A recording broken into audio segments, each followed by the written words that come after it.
Baik, pertemuan kita ketiga kali ini kita membahas dalam teori struktural. Struktural itu artinya strukturnya karya sastra itu. Kita harus tahu dulu. Dia ada struktur yang berlaku umum, ketentuannya berlaku umum, ada yang berlaku spesifik. Ada yang berlaku umum, arti semua karya sastra harus ada. Ada yang berlaku spesifik. Contohnya, tema. Di puisi ada tema. Di fiksi juga ada tema. Itu kan berlaku umum. Kemudian apa lagi? Amanat. Di puisi ada amanat.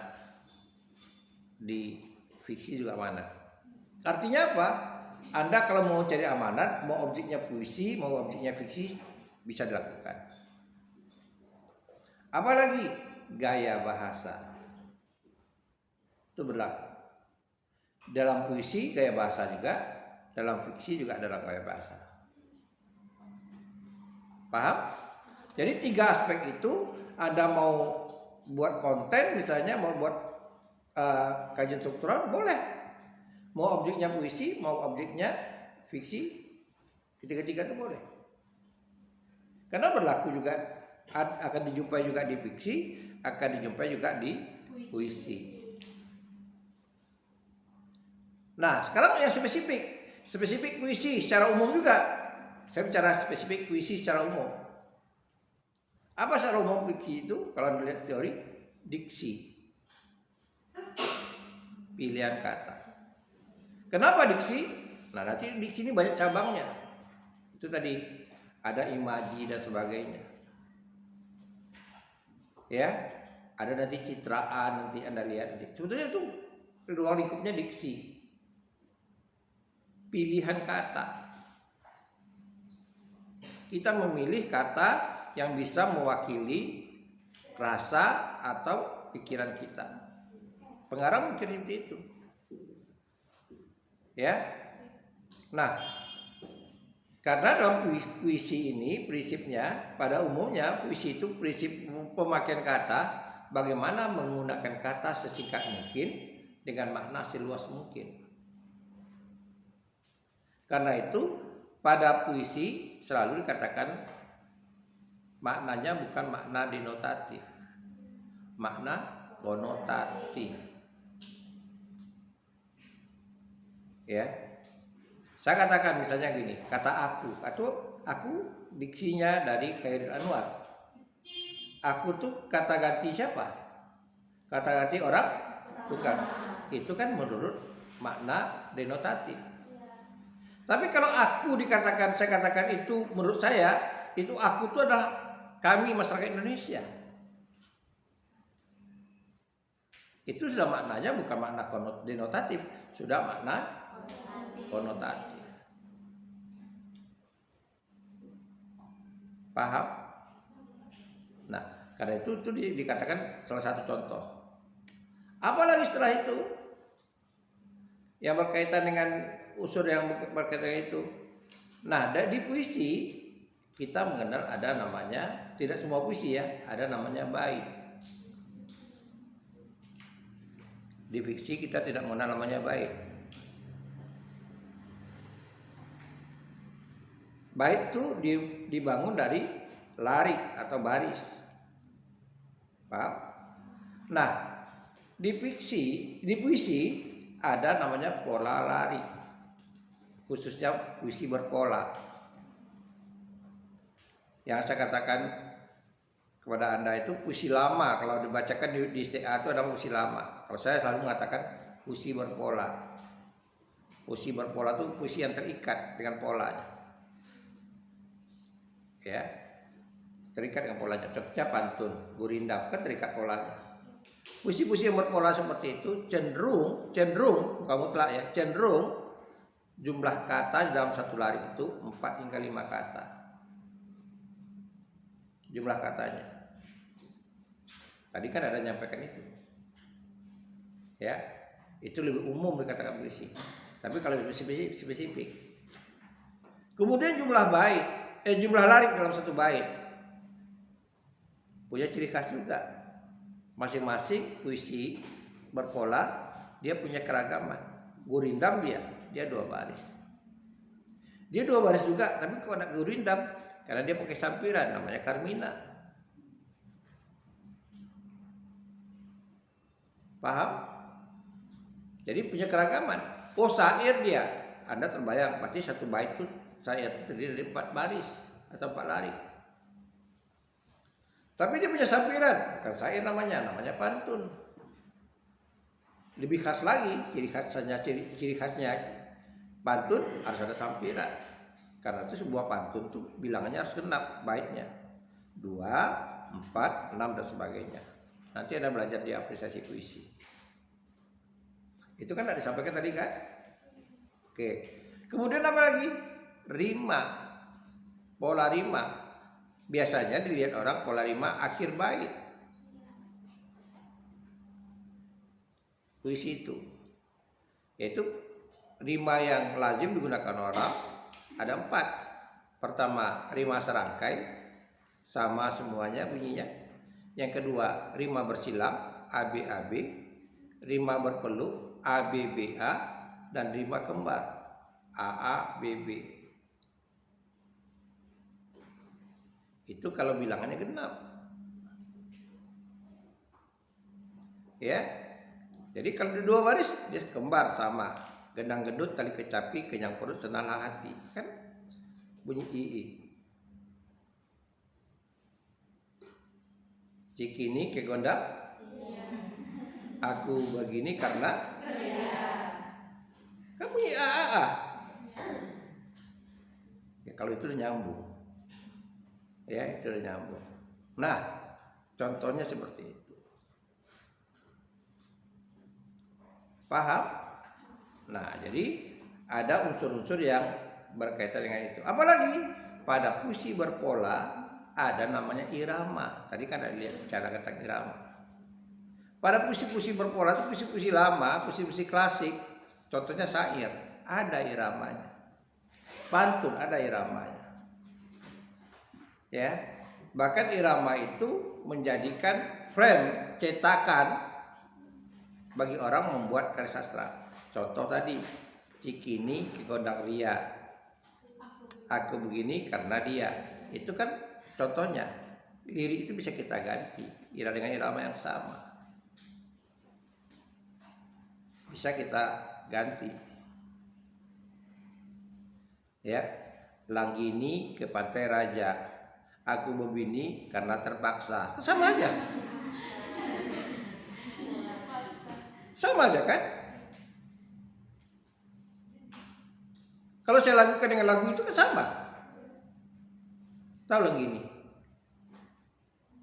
Nggak tahu.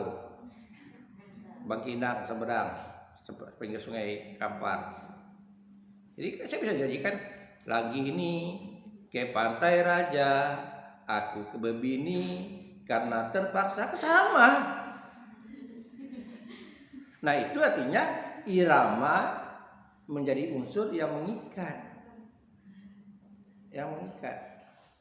Nanti Anda buat konten lagi, buat lirik saya lagi, boleh. Itu puisi berpola. Tapi tidak hanya pada puisi yang tidak berpola. Paham? Tadi cara ngerasa dan sebagainya. Nah, kalau kita bicara tadi, berarti unsur fiksi itu juga ada pada unsur puisi. Iya, ada. Tema, fiksi juga punya tema. Amanat, puisi juga punya. Amanat tersurat maupun amanat tersirat. Punya. Gaya bahasa, apalagi itu. Karena gaya bahasa mencerminkan namanya gaya sastra. Cuma perbedaannya apa? Pada puisi bagaimana menggunakan kata sesingkat mungkin dengan mana seluas mungkin. Pada puisi terbalik. Lazimnya bagaimana mengungkapkan yang sedikit jadi banyak. Aku jatuh cinta padamu. Itu pada puisi, ya. Aku jatuh cinta padamu, kata puisinya apa namanya? Lupa saya. Si dosen UI yang Hujan Bulan Juni itu. Sama di Joko Damono, ya aku jatuh cinta padamu. Contohnya, tapi dalam fiksi katakan jatuh cinta itu panjang, bisa 2-3 paragraf. Keterbalikannya itu, paham? Apalagi itu udah sama, ada gaya bahasa, ada mana, ada tema. Oh, di puisi itu ada namanya tokoh. Nah, tadi kan ada mana benar nih Pak? Ada tokoh, penokohan, ada watak, tokoh dan perwatakan. Pada umumnya sama. Namanya tokoh bukan berarti patung. Dimunculkan tokoh berarti dengan jiwa-jiwanya. Identitas tokoh ya namanya perwatakan. Kalau menurut saya teorinya sama. Tokoh penokohan itu juga. Ada yang katakan membedakan. Tokoh itu adalah orangnya. Wataknya mencerminkan dia. Ya kan gak mungkin dipisahkan. Gak mungkin bisa dipisahkan. Apalagi alur. Ya. Apalagi setting. Setting itu ada setting tempat, waktu, dan suasana. Apalagi konflik itu bagian dari alur. Rangkaian peristiwa itu dari mulai preposisi sampai ke konflik sampai pelarian itu adalah namanya alur. Peristiwa per peristiwa. Jadi yang mengatakan banyak tadi sebetulnya pada umumnya sedikit. Itulah tema, amanat, gaya bahasa, apalagi alur, tokoh, setting, apalagi sudut pandang tuh style, ya itu style, gaya bercerita. Dia bercerita yang pelakunya dia sendiri, berarti sudut pandang orang pertama. Itu gaya bercerita aja, style ya. Ada lagi? Jadi kalau misalnya seperti tadi sudut pandang ada ketemu di teori lain, teori ini kok ada di sini tidak ada? Karena menurut pengarang dia itu gaya bahasa. Itu sudah mencakup pada gaya bahasa, gaya bertutur, gaya bercerita termasuk skop dari gaya bahasa, gaya bercerita itu. Kan sederhana. Lalu timbul persoalan, Pak, tadi kan Bapak katakan ada 3 yang sama unsurnya, benar? Tapi jangan Anda katakan itu mutlak, yang lain tidak ada. Apakah tokoh itu tidak ada dalam karya puisi? Coba, siapa jawab? Apakah alur tidak ada dalam puisi? Kan mulai bingung. Nanti semester 3 belajar. Ya, sekarang baru teorinya. Tapi saya jawab aja lah. Pada puisi-puisi balada, puisi naratif yang kategorinya balada, unsur fiksi itu terdapat di sana. Mari kita lihat. Balada terbunuhnya Abno Karpo, Weslendra. Tubuh biru, tatapan mata biru, lelaki terguling di jalan. Lelaki. Tokohnya laki-laki. Atau nyanyian angsa, Maria Zaitun, pelacur tua. Maria Zaitun. Rick dari Corona di Queen Plaza.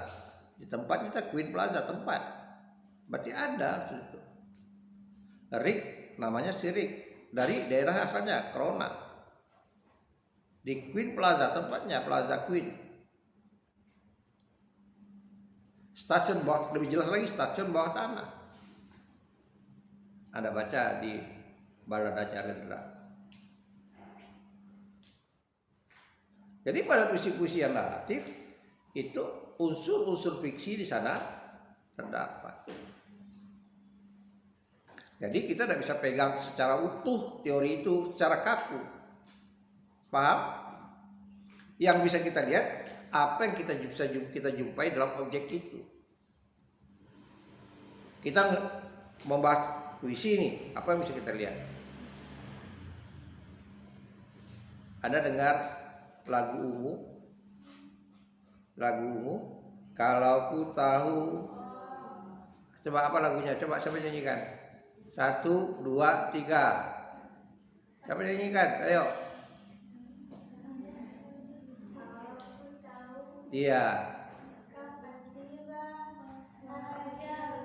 Iya. Itu aja. Aku akan memohon. Ya kan? Berarti kan dia bicara tentang aku. Puisi itu kan puisi. Tapi ada tokoh aku. Paham? Jadi kita tergantung pada objeknya. Pada objeknya. Jadi jangan berlaku mutlak. Saya berikan gambar pada Anda, jangan Anda memegang, oh ini dihafal tok. Harus kita cerdas menerimanya. Oke? Sampai di situ ada yang mau ditanyakan? Nah, berkaitan dengan teori struktural, setelah kita tahu objeknya, kita baca dulu, baru kita mau lihat yang mana yang menarik bagi kita nih, mau kita ulas. Gaya bahasanya kah? Amanatnya kah? Atau apa?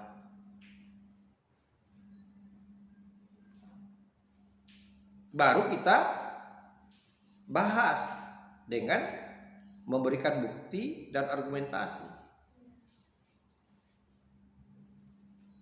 Itu namanya kita melaksanakan teori struktural tanpa ada embel-embel lain. Pure ngarang ini. Seperti tadi kita tidak bicarakan tentang oh yang nyanyinya pasang, bukan itu, tidak ada urusan dengan itu. Kita pure bicarakan tentang lagu itu. Sampai di situ paham? Paham nggak? Mulai capek sesayuran, kayak sesayuran matanya. Paham nggak? Nah, jadi sekali lagi untuk Anda bisa dimengerti, nanti Anda cari lagi di Google. Anda cari lagi di Google, apa itu? Ada beri pengantarnya tentang teori struktural itu, lalu Anda terapkan dengan objek yang akan Anda teliti.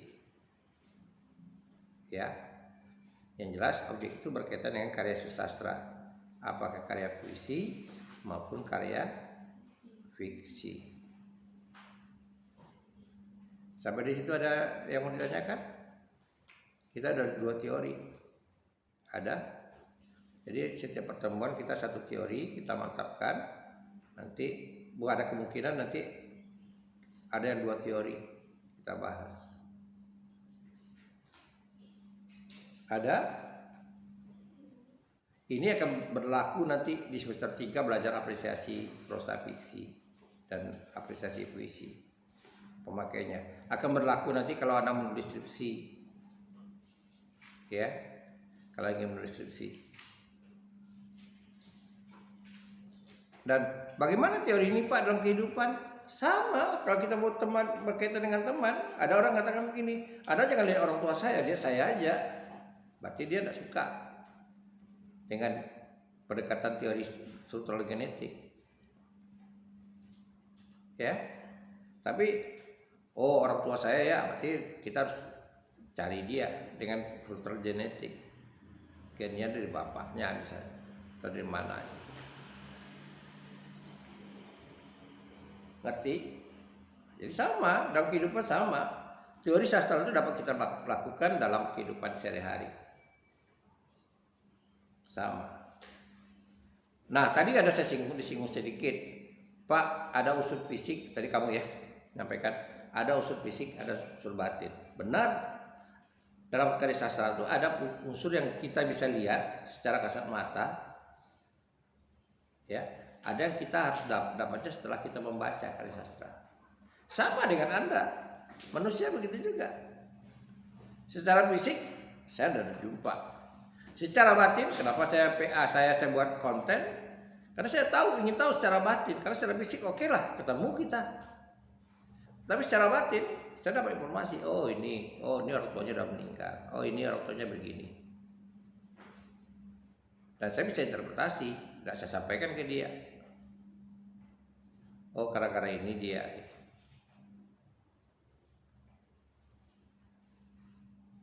Jadi situ gunanya kita bisa memahami dalam sastra kita mengenal namanya unsur fisik, unsur batin. Dalam kehidupan juga kita menjumpai orang.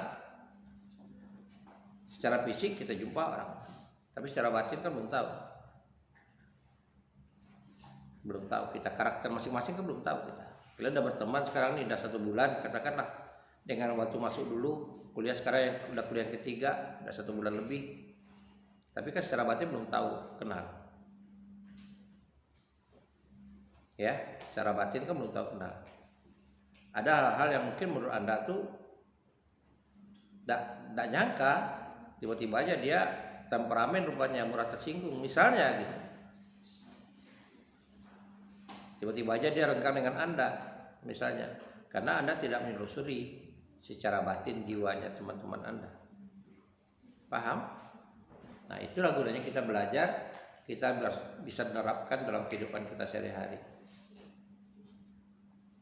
Walaupun objeknya sastra, teks, ya, itu barang yang mati, harusnya barang mati itu kita bisa lincah memahaminya. Tapi kan tergantung juga kedalaman kita, wawasan kita.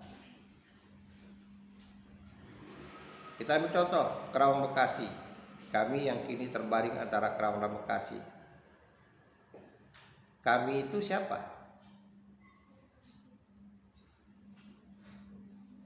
Kan Khairil mewakili. Tak bisa teriak dan angkat senjata lagi. Kenapa digunakan kata terbaring? Itu diksi tadi. Kenapa Khairil menggunakan kata terbaring? Kenapa tak dikatakan kata mati? Kami yang kini mati antara Kerawang dan Bekasi. Padahal yang dilihatnya itu jenazah mati. Apa bedanya kata terbaring dengan mati? Kan makna konotasi. Kalau mati ya kayak patung aja, nggak ada apa-apanya. Tapi kalau udah kata-kata terbaring, semangatnya itu masih ada. Ya, semangat itu ada. Kita bisa merasakan semangatnya dia.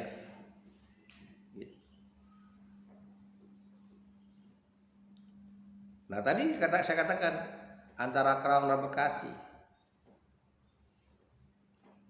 Ya, nanti Anda lihat nanti sejarahnya Rengas Dengklok. Jadi peristiwa Rengas Dengklok itu menurut banyak beberapa kritikus sumbernya Khairil itu dari situ peristiwanya, peristiwa Rengas Dengklok.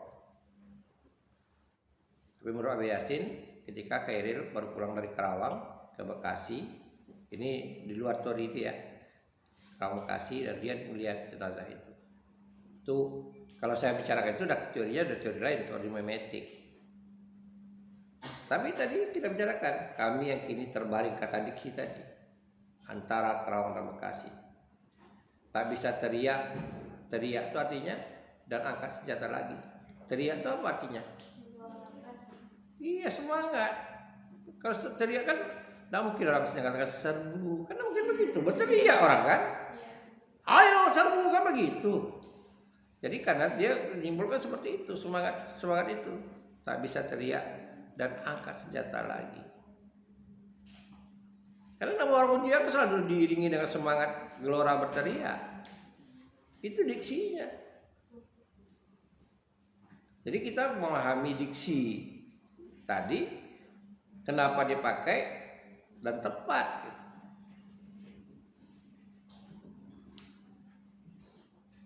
Itu yang saya berikan pada gambaran pada Anda. Sekarang kita coba lagi misalnya fiksi. Saya terpaksa cari-cari yang selalu saya buat contoh supaya generasi Anda tahu. Kalau saya bicara contoh novel, banyak yang bingung, nggak tahu. Kalau saya beri contoh ini pasti Anda tahu. 2 garis biru. Oh, 90% tahu. Waktu itu Anda masih SMP, iya kan? Belum boleh nonton di bioskop, umur belum cukup 17 tahun. Tapi bajakan sekarang ada, ya sekarang juga ada. Oke, nah itu contoh. Dulu banyak orang kontra bicarakan. Padahal kalau kita lihat segi positifnya, amanatnya itu bagus. mendidik amanatnya. Ya. Artinya apa? Ada seorang yang dimanja di keluarga. Lalu dia diberikan kepercayaan penuh. Artinya dia ketika rumah kosong, tidak ada orang di rumah, dan dia bisa membawa teman laki-lakinya ke rumah. Cuma karena anak-anak masih belum tahu tentang batasan-batasan tamu. Ya, batasan tamu itu apa? Yang namanya tamu ya ruang tamu. Anda mau bertamu ke teman kosan Anda langsung nyelonong ke kamar, itu tidak benar. Itu bukan tamu namanya. Tapi ya kalau ruang tamu oke. Gitu.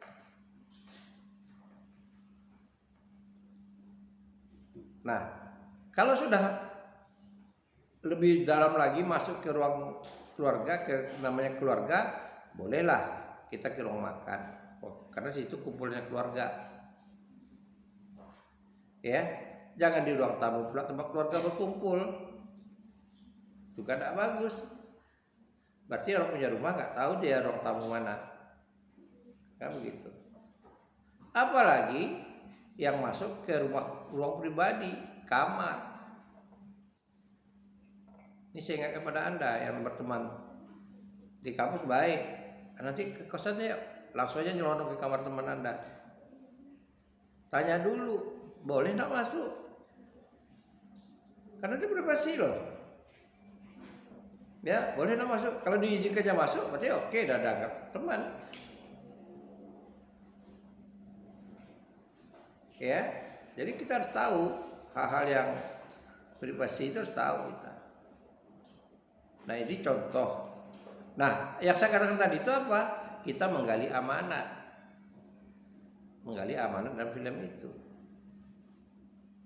Tentang perilaku. Ya, tentang budaya.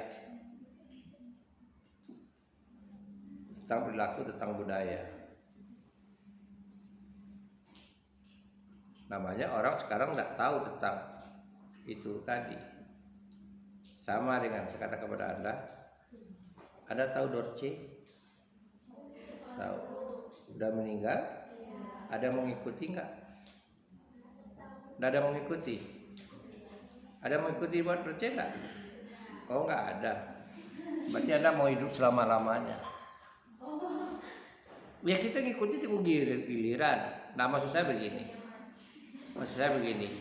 Ketika beliau memutuskan operasi kelamin tahun 70-an, operasi kelamin. Ya, saya masih kecil. Dan dia diakui sebagai wanita. Tapi setelah dia meninggal, dia tidak punya anak. Anak angkatnya ya meyakini bahwa dia harus dikuburkan secara laki-laki. Karena menurut anak-anak angkatnya, kodratnya dia itu laki-laki. Jadi walaupun dia udah ibadah bertahun-tahun juga ini, ketika dikuburkan itu jadi masalah bagi orang.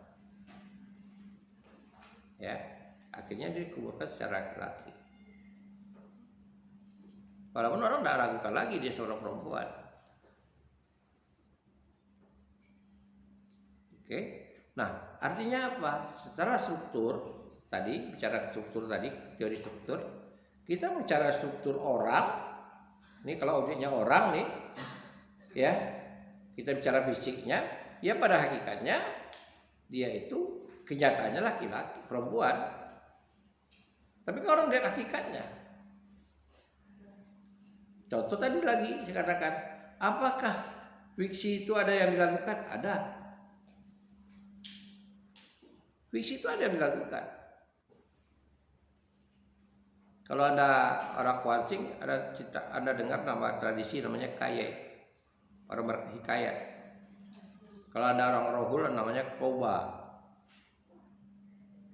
Ya, kalau Anda orang Pelalawan Anda bisa dengar namanya nyanyian panjang. Itu dinyanyikan. Secara orality dinyanyikan. Ya, jadi ada di dalam karya literasi, karya tulis, ada yang tadi saya katakan rimba itu kemungkinan menurut Anda itu tidak muncul, atau irama muncul di fiksi. Anda baca nanti karya tulis Sultan Sati, Sabainan Alwi. Ya, karya tulis Sultan Sati, Sabainan Alwi. Itu berirama. Kita bacanya bernama. Ada rusul di rumahnya sana.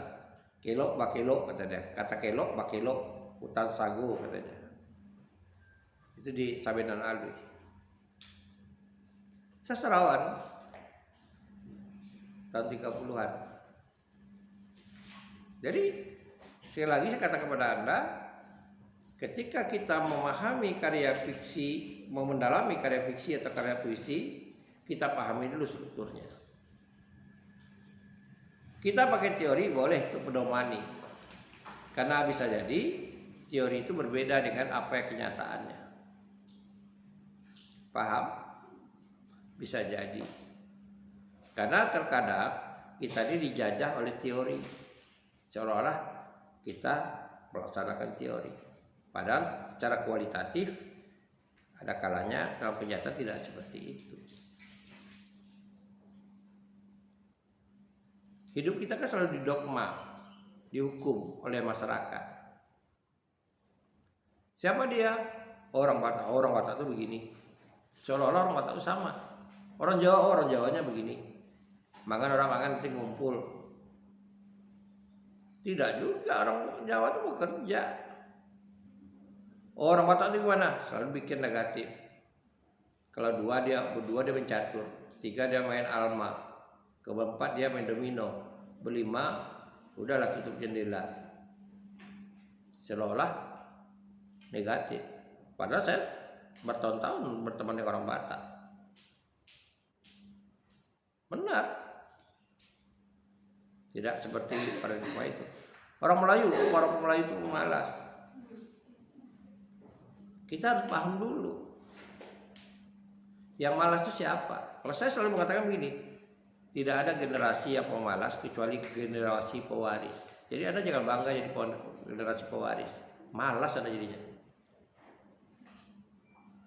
Paham? Ada orang tua Anda mampu, Anda udahlah, nanti kan warisan kepada siapa? Saya cuma sendirinya, seperti perempuan. Dia malas kerja, menghabiskan yang ada aja. Jadi bukan begitu caranya. Jadi sekali lagi saya katakan, teori struktural ini kita kenali dulu karya sastra itu, lalu kita lihat dulu unsur fisiknya atau unsur batinnya, lalu yang mana mau kita bahas, ya, yang mana yang kita pilih.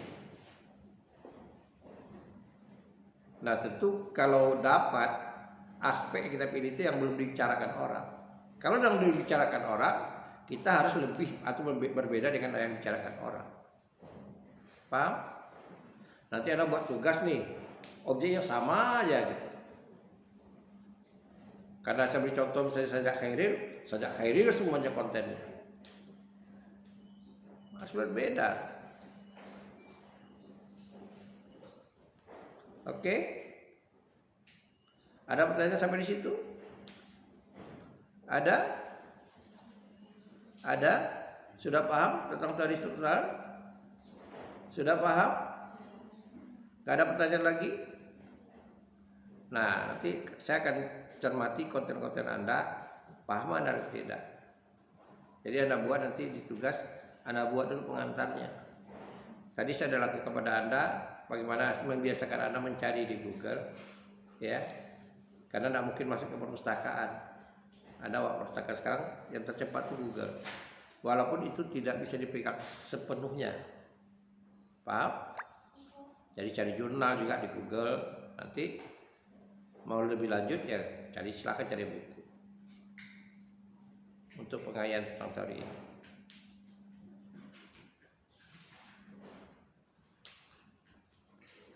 Ada pertanyaan?